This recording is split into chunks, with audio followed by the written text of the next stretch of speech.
An aggressive, intoxicated man yelled obscenities and demanded that Elvis demonstrate his manhood throughout his performance. Rather than requesting that security remove him, Elvis did something that stunned the entire crowd.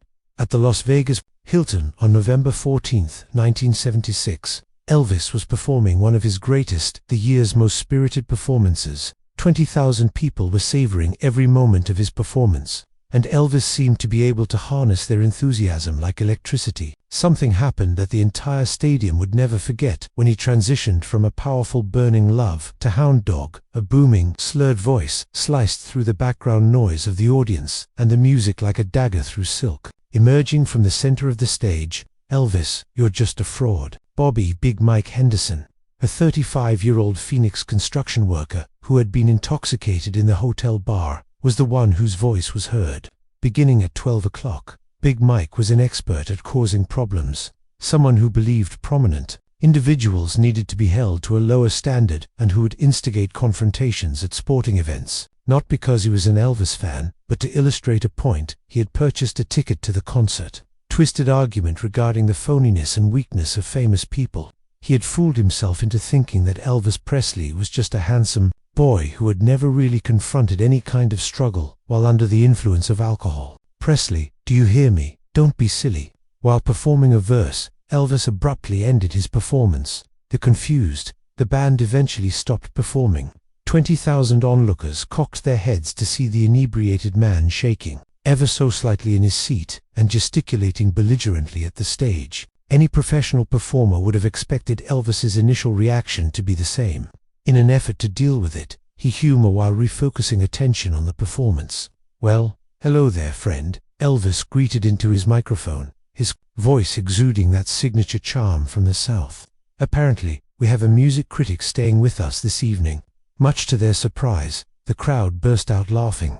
Defused the conflict. When performers address hecklers, the majority of them either sit down in shame or are removed from the premises by security. A lot of hecklers weren't Big Mike, though. "Dude, aren't you my friend?" Out of the blue, Mike yelled back, making one's way confidently across the arena.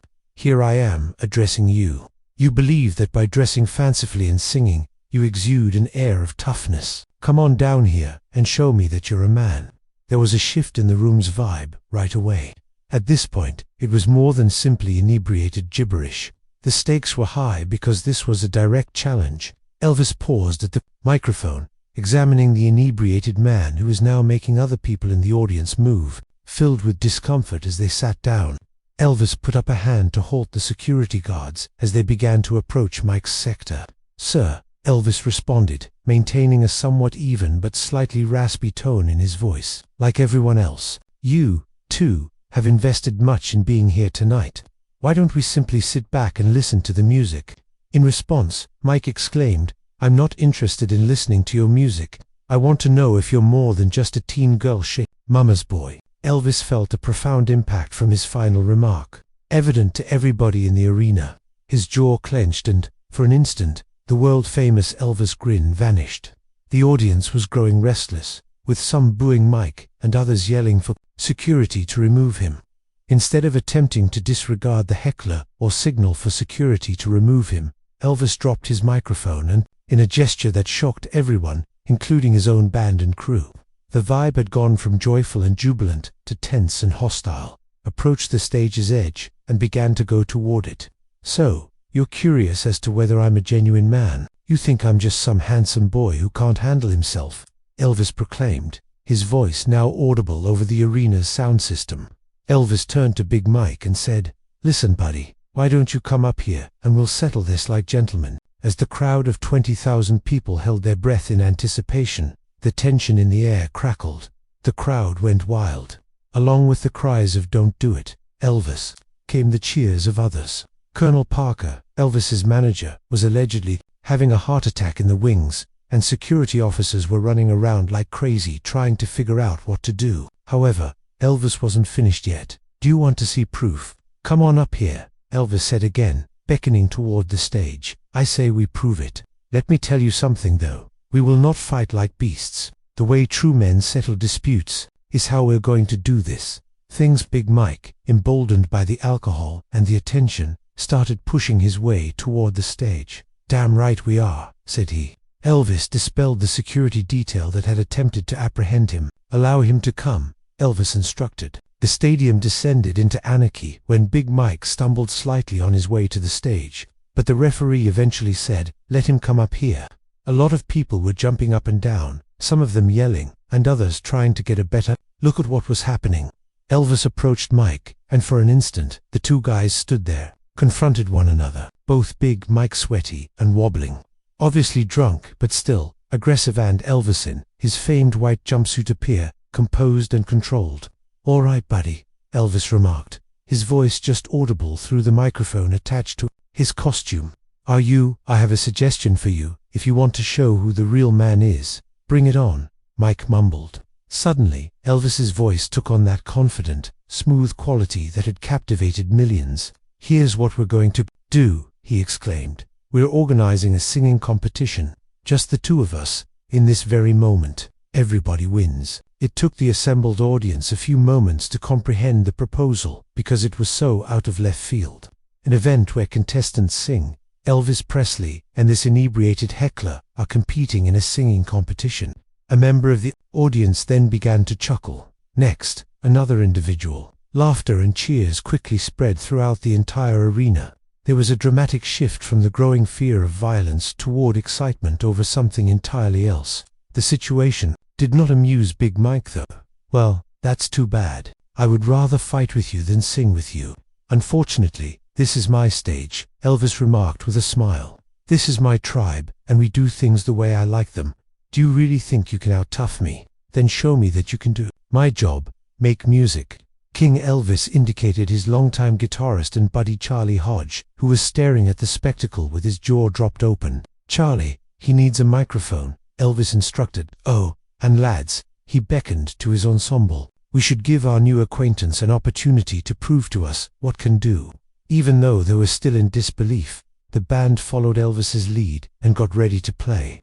As he was unexpectedly thrust into the spotlight, Big Mike glanced around the arena in a state of bewilderment and fear as he gave out microphones. "What?" he inquired. "What song would you like me to sing?" His tone had shifted from hostile to hesitant.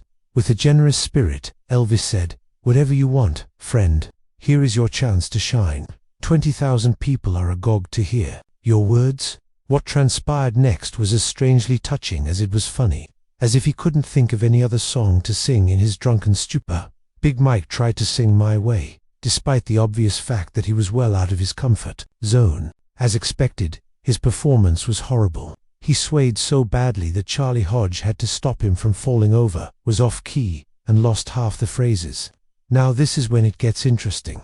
Nothing like the boos or laughs from the crowd occurred when he took the stage. Despite Mike's best efforts, the "You got this.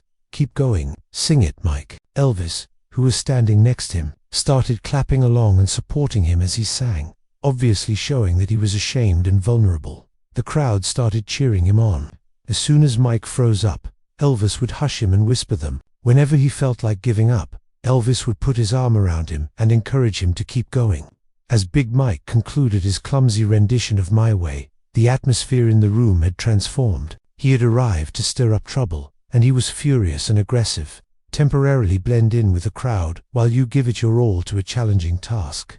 Elvis had made it possible to see potential in anyone, even a furious heckler, and the crowd rose to their feet in a standing ovation for his effort more than his singing ability. That Elvis seemed to mean it when he told Mike that it was lovely. "It was brave of you." Big Mike, who had calmed down somewhat, gazed in awe at the arena. "Their applause for me is unbelievable. No doubt about it," Elvis remarked.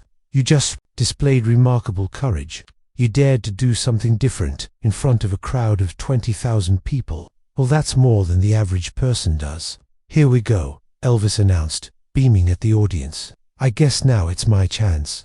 Elvis might have shown the heckler his true colors by performing one of his major singles, but he chose to do something else, something that revealed his nature.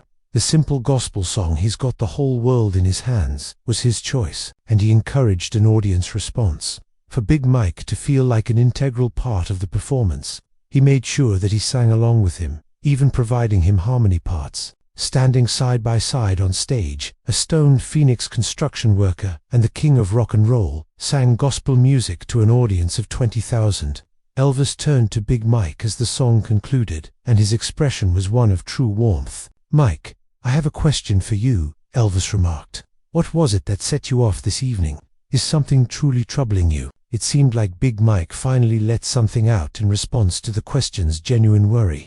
The one-stuff construction worker broke down in tears in front of 20,000 spectators. Speaking over the microphone, Mike's voice quivered as he revealed that he had recently lost his job. "I am single after my wife abandoned me. All I wanted was for someone to notice me. I yearned to be valued." There was total quiet throughout the arena. While holding Mike's shoulders, Elvis extended his arm. "Dude, you are important. Everyone here, including me, cares about you. Everyone has experienced periods of disorientation and rage. However, bringing yourself up does not need bringing down other people." Las Vegas legends were born out of Elvis's subsequent actions. "Listen, everyone, I want to tell you about the true bravery I've witnessed this evening," Elvis told the crowd. It wasn't Mike's intention to stir trouble by coming up here. It was Mike being honest about his pain and seeking assistance when he needed it. More bravery is required for that than for any battle ever could. Elvis went on to say that he would personally assist Mike in securing a position in Sin City, and that anyone in the crowd who happened to own a construction company could count on his personal assistance.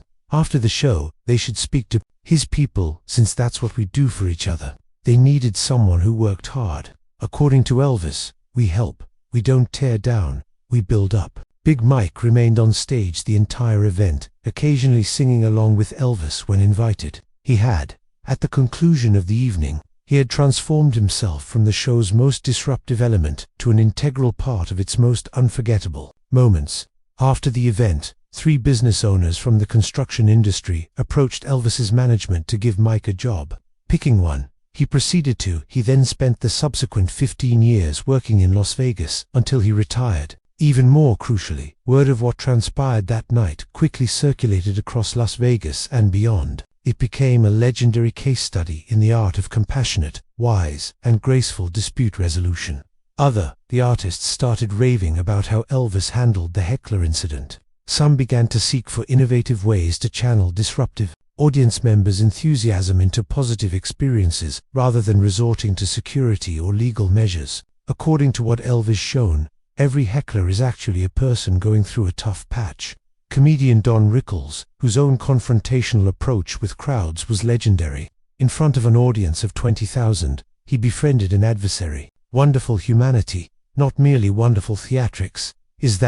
Significantly, the episode served to solidify Elvis's conviction that his performing duty encompassed more than only providing amusement. Joe Esposito was informed by Elvis thereafter that he had realized that night that he had obligation. "I have the chance to improve someone's life every time they visit my performance, regardless of whether they are a fan or a heckler.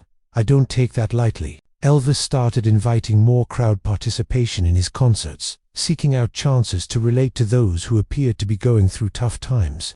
Elvis fans now hold bootleg recordings of the entire event in the highest esteem as priceless artifacts of Elvis's musical legacy. The music, however, isn't the only thing that people value. Elvis's insight, compassion, and management of the situation are what make him special. According to Elvis expert Jerry Osborne, you can actually hear the king's thoughts as they occur. Love triumphs over conflict, and understanding triumphs over judgment. You can almost hear him making that decision. An exemplar of human kindness. One way to deal with conflict is to follow the lessons taught in the tale of Elvis and Big Mike Henderson. Elvis, instead of retaliating aggressively, responded with interest, empathy, and originality. He transformed an argument into an opportunity to teach, transforming an adversary into an ally and a painful encounter into a therapeutic one. According to civil rights activist Jesse Jackson, who used the episode as an example in subsequent talks regarding resolving conflicts through peaceful means, loving them till they join your friendship is the key to defeating them. Conflict resolution classes and therapy sessions often used Elvis and the heckler as a case study in the power of understanding and empathy to diffuse volatile situations. Prior to his passing in 2003, Big Mike Henderson discussed that event in multiple interviews. In every one, he said that Elvis had saved his life by teaching him that hitting out at other people wasn't the best way to cope with his suffering. Elvis might have made me look foolish in front of everyone's speakers, Mike remarked in his last interview. On the contrary, he assisted me in reclaiming my self-respect. He transformed my darkest hour into the dawn of a brighter future. One thing that the conflict between Big Mike Henderson and Elvis Presley taught us is that there is always Elvis might have had Mike ejected, but instead we see that the strongest reaction to antagonism is not greater antagonism, but understanding, compassion, and the readiness to perceive the humanity in everyone. I could have made fun of him, used my position to embarrass him, but instead I helped him, healed him, and showed 20,000 people what true strength looks like. That's why the night is still talked about nearly 50 years later. In a society when animosity and miscommunication appear to be the norm, perhaps it is necessary to hear the story of how Elvis transformed a heckler into a friend. It was more than simply entertaining, it was uplifting.